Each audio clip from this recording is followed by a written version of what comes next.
Y'all, what the heck? I literally uploaded that video for me. I didn't even think anyone would watch that video. I literally just did it for myself so that, in 2026, I would have video proof that I came up with this theory, just on the off chance that I was right. But y'all watched it. You liked it. You left so many encouraging comments. You also left a lot of theories in your comments, which I think was really cool. And you better believe those made their way into this video, so stay tuned for that. But I just want to say that you made this second video possible. I really had no intention of following my first video up, but it looks like I kind of have to now. So thank you, and let's get into the video. Before we get into the main parts of the video, I did want to share a little bit about my style as a theorizer. This is only my second video, so y'all haven't had much time to get to know me, but I'm kind of a purist. And I say that in I want to be as least pretentious when I say that, but I'm kind of a purist when it comes to making film theories. I think the most original ideas are the most fun. When you hear something that someone came up with using only their brain and maybe a little bit of research, it's just a really incredible thing to witness. And that's exactly what I want to give y'all. I want to give y'all good content. That being said, I don't really like leaks. I don't like film leaks. In fact, these days, I literally try to avoid them like the plague. Part of me I don't count that as theorizing, right? If we accidentally found the actual leaked script from one of the Russo brothers online, is that a win for us? We can't make any theories now because it's literally all out there. It's been explained to us. And think about this also, we wouldn't enjoy the movie either because we know exactly what's going to happen. I remember a really good example of this. I used to watch a lot of Marvel theory videos. I was obsessed with Marvel theory videos on YouTube. And there was one in particular that I watched about a month before the movie came out. And there was a leak about the end credit scene. And so he read it, what that end credit scene was going to be. And I thought, there's no way the entire end credit scene was leaked. And I watched the movie in theaters. And it was literally the entire scene, line for line, bar for bar, shot for shot. And it completely ruined it for me. And I was like, that just takes a lot of the fun out of it for me. And I'm still trying to enjoy myself as it is, So I just, honestly, for me personally, I just try to stay away from all the leaks and try to just make at least theories based on just what the movie makers are giving us. I think it's really fun making theories based on what the creators are actually giving us in the first place. And that's kind of the same reason that right now I'm not watching any other Marvel YouTubers. Don't get me wrong. Like I said before, I love watching these channels, specifically these four here. I really love watching these channels. But now that I'm officially making content like this myself, I really don't want to just repeat what I see in here. I feel like so much of the internet is just repackage and repost times 100 over. But if I'm going to make y'all stuff, I want it to be my own. I don't want to copy anyone. I want it to be original. And I'm not at all saying to stop watching these guys. In fact, please do. And, maybe send them my way if you can. But for me, I want to keep my videos free from copying people that are, way smarter than me. I even feel like analyzing trailers these days isn't even fun anymore. Back in the day, they'd give you 3 shots and you have to figure something out. These days, if you combine all the trailers together, you basically have the entire movie. And it just takes a lot of the fun out of it. But that's a conversation for another day. For now, let's get into some of the specific parts of the video. All right, chapter 1, critiques. So I wanted to respond to some of the critiques. Not everyone agreed with me on my theory in the comments. And first of all, I want to just say thank you so much for everyone who did critique my theory, who was respectful. You didn't have to do that. I think it's a better world when we can calmly, civilly disagree with each other. And so I actually welcome anyone who disagrees with me. Especially those of you who are respectful. That really means a lot to me. But there was really one main critique that I kind of felt. There was a lot of small ones, but the main one I saw a couple times was this idea that the chair announcement does not line up with the script. And I want to clarify this. This is a pretty good challenge. I actually do like this, and it made me think a little bit and do some research, but I kind of found what I think is a good answer. And the answer to this critique is we have to do a little bit of some timeline. So first of all, when was the Robert Downey Jr. Dr. Doom reveal? Well, that was on July 28th, 2024, just over a year ago of when I'm recording this video. And it was right around that time at San Diego Comic-Con that they announced that the Russo brothers would be coming back to direct as well, okay? July of 2024. When did the chairs come out? Well, that would be March 2025. So, a solid about 9 months after that. That's a good amount of time that had transpired between the Dr. Doom announcement and the chairs announcement.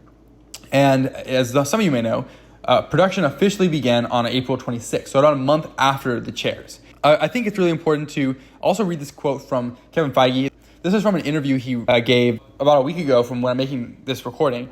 Quote, Marvel has always filmed their new project with a completed script to start with. This is Kevin Feige. We've never started a movie without a full script, and I've never been satisfied with a script that we had.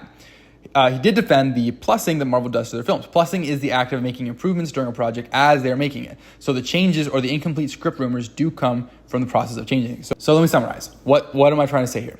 Here's my main point. They don't start a movie with no idea of how it's going to go.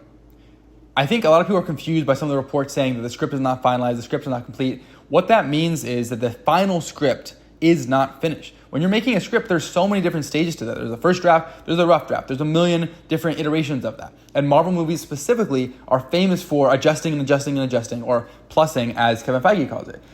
You don't start off with a complete script. You start off with the bare bones of a script. So was the script finalized when the chairs were announced? No, but a draft was likely complete. They most likely had the story they were going with. But let's say this, if literally nothing was finished at the time of the chairs announcement, why did they make the announcement at all? Do we really think they just said, well, we more or less wanted these actors, so frig it. Let's just throw some chairs out there and I guess we'll just figure it out later. No, like not even Marvel is that inept. Maybe Star Wars. Maybe Star Wars would be that inept, not having any plan at all before you start. But Marvel, come on guys. They had some kind of process before they released the chairs. Otherwise, they wouldn't have made the announcement. They had enough to make some kind of announcement. And if they had enough finished to make an announcement, then it logically flows, they probably had enough to make a coordinated announcement and not just a random list of chairs. There are some people who think there's no rhyme or reason to the chairs. They think there's no pattern at all. They're just chairs. And to me, that's just not logical. Here's why. Patterns are evidence of intelligence. If you pass a red car and then a white car and then another red car in a parking lot, you might not think anything of it, right? It's a simple pattern. It doesn't require that much coordination, and it really could be the result of randomness. However, when you see 100 cars alternating red and white in a parking lot, you realize that that is a complex pattern. That does not seem to be the result of randomness, and that points to some kind of intelligence behind that pattern. This has patterns written all over it. This is what started me on this theory to begin with. When I started putting characters into teams, I saw a pattern. This does not seem random to me. Is it random that Reed and Victor are next to each other? Is it random that all the X-Men are all together except for the one we've seen in a post-credit scene? Is it random that all the Thunderbolt and Avengers characters are the first ones listed? Is it random that Professor X and Magneto are right next to each other? So let me ask you this, which is more likely? That the producers of this little stunt, because that's what it is, this little stunt, they just pulled names out of a hat and put the chairs out like that? Or that there was some reason, any reason at all, for putting the chairs out in that order? I can handle being wrong on the chairs not being the order of appearance, though I do still think it's a really strong theory, as we'll get into later, but I cannot process the idea that Marvel pulled off the biggest casting stunt in MCU history and let a roll of the dice or a flip of a coin determine that. I just don't buy that. Okay, now to the part of the video that I know most of you probably came here to see. How did Fantastic Four First Steps impact my theory? Well, before we even get to that, can we just sit back and be so thankful for what a great month of movies we just had? Not only we had one, we had two really good superhero movies from DC and Marvel. It's been a long time since we had two movies of that proportion come out in the same month. And honestly, as a moviegoer, I want to enjoy this season. Maybe you just like Superman and you didn't like Fantastic Four, or maybe you just like Fantastic Four and you didn't like Superman, and that's fine too. And maybe you're that poor guy who didn't like either. And if you are, I'm sorry. I'm praying for you. But I enjoyed both. I thought they were great movies. So sometimes it's good to just be thankful for those things. Anyway, beyond that, I will be the first person to say that in regards to my last theory, I was wrong. I said that this movie would end with them splitting up and that would be like a cliffhanger. And they did not do that. They simply didn't. What's really funny is there were so many times I really, really thought they were, though. Well, first I thought that the twist about the egg was that this was going to be actually not teleportation, but every time he was using that tool, he was actually receiving an object from another dimension, right? That's what I thought the twist was going to be. I mean, Reed even mentions parallel universes when he's teaching the kids. So I really thought that when they were going to transport Earth, I thought they were going to actually send it through the multiverse to 616. And that was how, something was going to happen. And even then, when they mentioned the portal, I thought Sue was going to get sucked in with Galactus and be separated from the team. And even then, I thought that Johnny was going to be the one. Maybe I got it mixed up and Johnny gets separated from the team. But no, that's not how it went. Except there was that post-credit scene. And we only did see Sue in that scene. So yeah, we're back in action. The theory's still fine. I mean, several of y'all actually agree with me that this kind of backs up the theory pretty nicely. Is this definite proof? No, but it's definitely the realm of possibility. And I would go further to say it actually does seem probable, actually. I know some people are going to roll their eyes at this and say, well, sure, you're just changing your theory. You're just moving the goalposts so you can be right. And to which I say, yeah, like that's exactly what I'm doing.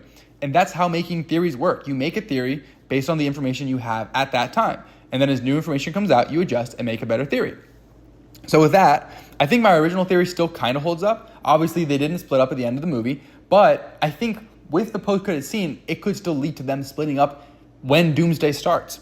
Here's the evidence that I have that my theory still kind of holds up. Number one, this is the one that a lot of y'all already picked up on. Sue is the only one in the post-credit Doom scene. It's very possible that Doom takes Franklin because of his power, and as he's leaving through his portal, think maybe like the portal from Multiverse of Madness, but it can go through universes, she jumps in, ends up in the 616 universe with Thor, and she just says something like, "Where's my son?" Right? I could see it, okay? I could definitely see it. Number two, but the spaceship pilot. We see a Fantastic Four ship flying in at the end of Thunderbolts. And who do we know based on this movie who the pilot is? The thing, he literally is the main pilot.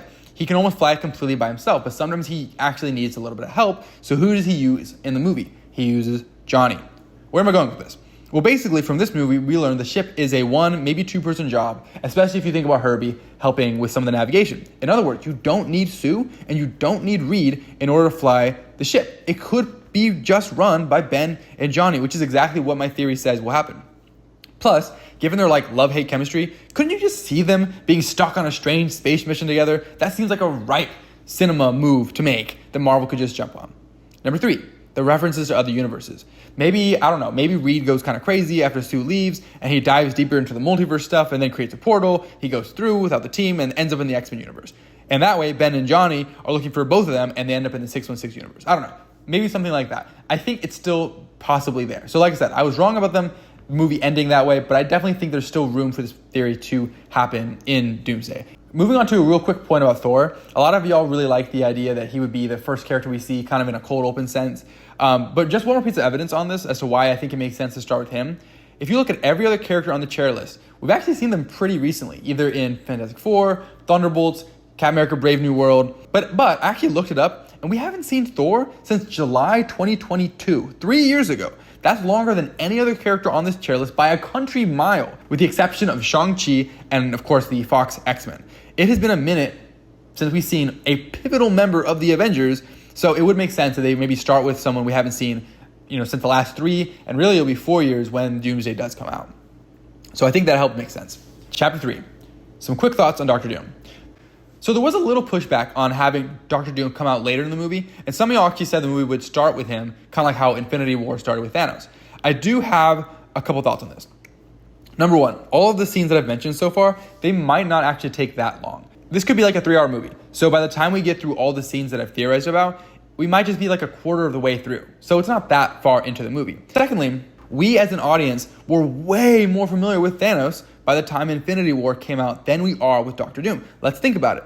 Thanos was teased in Avengers in 2012. Then again in Age of Ultron in 2015. And then he plays a very prominent character in Guardians of the Galaxy in 2014, where we literally meet his 2 daughters. In other words, we knew a whole ton about this guy. Some of his motivation, some about his power. So when Infinity War finally comes out in 2018, a full 6 years after he was first teased, we're like, okay, let's just see the guy. Let's see what he can do. So you open with him so he can put all the pieces together that they've been dropping for the past 6 years. So they didn't reveal their hand. They had just finished what they started with that scene. Doom is different. I mean, Jonathan Majors was fired in December 2023, and they only officially announced Doctor Doom last July, like a year ago. We've had one single reference to him in a movie, and besides the fact that he's being played by Robert Downey Jr. and is likely from the 828 universe, as we'll talk about in a little bit, we really know nothing about this character. So no, it would not surprise me if the movie wants to slowly reveal things about him throughout the movie before we get the big introduction to him a little further in, at least. However, I will say, I can see a world where instead of doing that, they just have an intro, which is like his big backstory. I just think they'll do a slightly different route, personally. Chapter 4, fixing Wolverine. So just to wrap this part off, I went way off script on my last video about how the worst Wolverine could be the cause of the incursion, but I think I was way off in my understanding of that, or y'all were way off. But either way, the more I thought about it, the more I was like, there's really no way that they would take this obscure X-Men factoid about 2 Wolverines being in the same universe that wasn't even confirmed in the movies and make that the basis of an incursion which causes the main conflict of the movie. Like, that's just not realistic. I actually think one of y'all came up with a much better theory, and we'll talk a little bit more about that later as to what causes an incursion. Plus, there's no confirmation that he'll even be in this movie yet. We do not know for sure that Hugh Jackman will be in this movie. He wasn't in one of the chairs, and honestly, that's a really expensive contract on an already really expensive movie. And it makes sense too, because he was not rejoining the X-Men at the end of Deadpool and Wolverine. He was kind of just chilling with Deadpool. So we'll just scrap that part of the theory. Chapter 5, y'all's ideas. Very excited to get into this part. I mentioned that I was going to use some of y'all's comments, and I absolutely did. I think some of y'all came up with some great ideas, and so we're going to go over some of these here, starting with an idea from Nether Tamer regarding Monica Rambeau. So the theory here was that Monica Rambeau causes the incursion, or rather her being in the X-Men universe causes the incursion. Now, if you didn't watch the Marvels or don't remember, a very powerful artifact, these quantum bands, rips a hole between realities, and Monica has to close that rift in reality from the other side, and then she loses consciousness and wakes up in the X-Mansion. So I actually like this idea way more than my Wolverine theory, since we literally saw this happen on screen. I think it's safe to assume that this is the main Fox universe that we know and love, because Kelsey Grammer's Beast looking the way it does, and The Room looking very reminiscent of those early 2000s movies. Obviously, there was no binary in those movies, but I think it's just a, slight retcon, I guess you could say. Another theory, also from the same user, Nether Tamer mentioned this, was that Shuri is going to M'Baku for help. And I actually like what another user, Hectic Stairs, said, which is perhaps Wakanda's time to shine may not be as central to the plot. Rather, M'Baku's appearance fills in for a surrogate dose of Wakandan culture. Very well put, and I think that's exactly what he's going to do with his role in this movie, just to kind of remind us, hey, Wakanda's still here. I think they actually might play a bigger role in Secret Wars. Maybe there's a subplot here that M'Baku does not trust the Avengers since America was planning to invade them. Maybe. I don't know. There's a lot going on already, but that would be a fun little tie-in. Quite a few of you mentioned the Avengers versus X-Men kind of idea. So just a couple thoughts here. One, this is very interesting. We don't know who knows that Dr. Doom is the bad guy. Some of y'all know this already, and you mentioned it in the comments. But it's definitely confirmed that he's from Earth 828 because of the absent Latveria presence at the United Nations in Fantastic Four. But there's no evidence either way that Dr. Doom is a well-known villain even in that universe. So when Sue sees him, we don't even know if she immediately knows he's evil. I mean, you freak out if you saw a stranger in your house, no matter who that is. But we don't know if she actually knows that he's this evil genius, Dr. Doom. I think he'll use that to his advantage, actually. Think about this. The first time the Avengers see him, they'll probably be very confused. He could just pull the mask off and be like, yo, it's me, Tony, from another universe. Do whatever I say. And they'd be like, yeah, Tony, we love you. We love you 3000. We'll do anything you say. And then he could be like, kill the X-Men because they're trying to take your planet. And boom, you have superhero Civil War. And adding on to the idea from my last video of splitting up the family that is the Fantastic Four, I'm really glad some of you like that point, by the way. What if we have some Fantastic Four on one side and some on the other? Even for a little bit, this could be a really interesting conflict. For those of you who don't know, from the comics in Civil War, this actually happens. Sue and Johnny end up being on the Cap side, and Reed is with Team Iron Man. There was a couple of you all that mentioned this, and I'll specifically call out user Kabosh Music, who said that maybe it was a reverse order of appearance, starting with Dr. Doom. This could work, starting with Dr. Doom, and then Reed, and then the X-Men with Thor popping up slower in the movie. I mean, we could make a whole video trying to theorize on what that would look like. I'll say this, if this video gets 500 likes, I'll try my best to get something figured out. Another really good idea from @PandoraSocks, the ship that has a Fantastic Four on it, or the thing, or whatever, crashes into Namor. I love this idea. They're really close to each other on the chair list, so that could definitely happen. This actually can make a lot of sense if it takes the Avengers and Thunderbolts a little longer to get over there, is that he just crash landed into the ocean and Namor is right there. That could make a lot of sense to me. Interesting idea from Davey Sims 5232. Will Doom capture Reed? Yeah, maybe. That's a good idea. He's one of the biggest threats, to Dr. Doom's ambitions, whatever they are. Or, think about this, he could win him over. Think about this. Maybe he manipulates Reed into thinking the Avengers took Franklin or something. A true evil genius lets his enemies work for him. Think about that. I want to call out a couple of fun comments. One was from this comment, liking my video to the Parks and Rec filibuster. And which was really funny about this is that I had never seen that clip before. I saw the thumbnail, but I never watched it. And I watched it after I read this comment, and yes, exactly the same kind of energy. That's insane. It almost feels like I was copying that without having seen it before. Another comment here from Privith Singh Panwar, bro's like a beautiful mind of movies. And that is exactly what I was going for. It's a great movie, one of my favorite movies. And actually, fun fact, I played John Nash in A Beautiful Mind play in high school. True story. One last comment from Gracie Wood, L2L, and that is, what if the Watcher tells Loki to get involved? Please let this happen. I love Jeffrey Wright as an actor, and it would just be the really good tie-in to What If, bringing everything full circle. And honestly, I could definitely see this happening. It's a very easy cameo to do. They've already shown the Watchers before in the movies, and it would make sense that they wouldn't reveal him being on the cast list because that would be kind of a dead giveaway. So love that idea. Hopefully we can see him in live action. Okay, that was a lot, but thank you all again for the love on the first video. I still really can't get over how well that did. And honestly, I would love to keep doing this because you guys are some of the greatest people I've ever met on the internet. So fingers crossed, we keep this party going. I literally get so much joy reading your comments after coming home from work. And I'm really excited to see what y'all think about this video and some of the tweaks I've made to the theory. And huge shout out to Blue Drew for providing some of the amazing Marvel art I used in this video. Definitely go check her channel out and show her some love because she makes some fantastic art and is just an all-around great person. I do have a small theory regarding Ironheart of all things that I can crank out pretty quickly, I think. So we'll see when that comes out. But just in case I never get back, in the words of John Batiste, I love you even if I don't know you yet. So stay amazing, stay theorizing, ATB out.